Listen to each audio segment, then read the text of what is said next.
આજે આપણે વાત કરીશું અમેરિકાના જે વધી રહેલા ગેસના ભાવો અને ઈરાન સાથેના સંઘર્ષ બાદ પેદા થયેલી નવી પરિસ્થિતિ વિશે।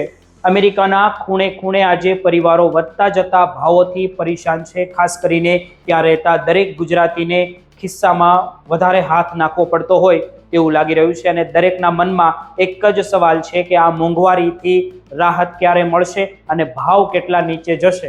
નિષ્ણાંતો અને એટર્ની અધિકારીઓનું માનીએ તો મોટી રાહત ચોક્કસપણે આવવાની છે, પણ તે રાતોરાત નહીં આવે। યુદ્ધ પહેલાના $3 પ્રતિ ગેલન સુધીના પહોંચતા તો હજુ ઘણો સમય લાગશે। 7 થી 8 એપ્રિલના રોજ પાકિસ્તાની મધ્યસ્થી અમેરિકા અને ઈરાન વચ્ચે જે 2 અઠવાડિયાના યુદ્ધ વિરામની જાહેરાત થઈ તેનાથી આંતરરાષ્ટ્રીય બજારમાં ક્રૂડ ઓઇલના ભાવમાં મોટો ઘટાડો જોવા મળ્યો હતો। તે ભાવ $100 થી ઘટીને $90 આસપાસ આવી ગયો છે। આ ઘટાડો એ આશા રાખે કે પછી આશામાં થયો હતો કે દુનિયાનો 20% તેલ પુરવઠો જે હોર્મુઝની સામુદ્ર ધુનીમાંથી પસાર થાય છે તે હવે કોઈ અવરોધ વગર શરૂ થઈ જશે, પણ હકીકત કંઈક અલગ જ છે। આજે પણ ત્યાં શિપિંગ ટ્રાફિક સામાન્ય કરતાં ઘણો ઓછો છે। સામાન્ય રીતે ત્યાંથી રોજ 140 ટેન્કરો પસાર થાય છે, પણ અત્યારે ગણ્યા ગાંઠિયા જહાજો જ દેખાઈ રહ્યા છે। ઈરાનની સેના હજુ પણ ત્યાં નજર રાખી રહી છે અને એ ઓમાન જેવા પાડોશી દેશો સાથે ટોલ ટેક્સ વસૂલવાની જે વાતો કરી રહી છે। આ અનિશ્ચિતતાને કારણે અમેરિકાના ડ્રાઈવરો હજુ સુધી તેમને રાહત મળી નથી। AAAના ડેટા મુજબ દેશમાં રેગ્યુલર અનલીડેડ ગેસનો સરેરાશ ભાવ $4.13 થી $4.16 પ્રતિ ગેલન પર પહોંચી ગયો છે, જે ગયા અઠવાડિયા કરતાં 8 સેન્ટ વધુ છે। કેલિફોર્નિયા જેવા હાઈ રિસ્ક વિસ્તારોમાં તો ભાવ $5.90 ને પણ પાર કરી ગયો છે, જ્યારે દક્ષિણ અમેરિકામાં ભાવ $3.80 આસપાસ છે।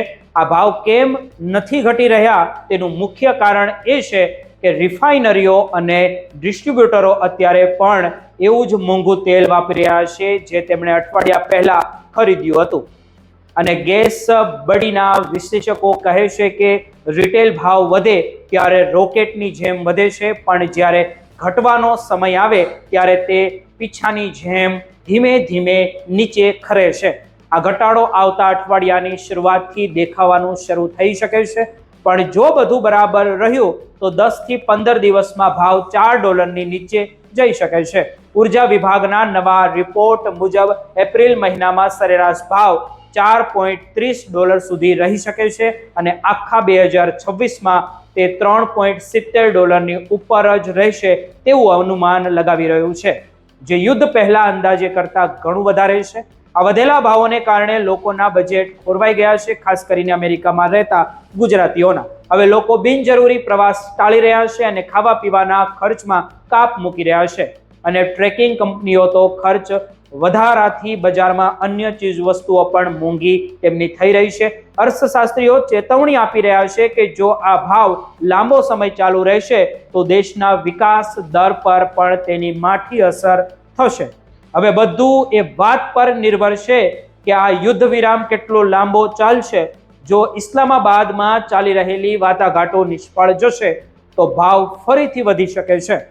અત્યારે તો લોકો માત્ર ધીરજ ધરવાની જ જરૂર તેમને છે અને અમે આ પરિસ્થિતિ પર સતત નજર રાખી રહ્યા છીએ। જેમ જેમ નવા સમાચાર આવતા રહેશે તેમ તેમ અમે તમારા સુધી પહોંચાડતા રહીશું બધી અપડેટ। ત્યાં સુધી જોતા રહો ગ્લોબલ એક્સપ્રેસ।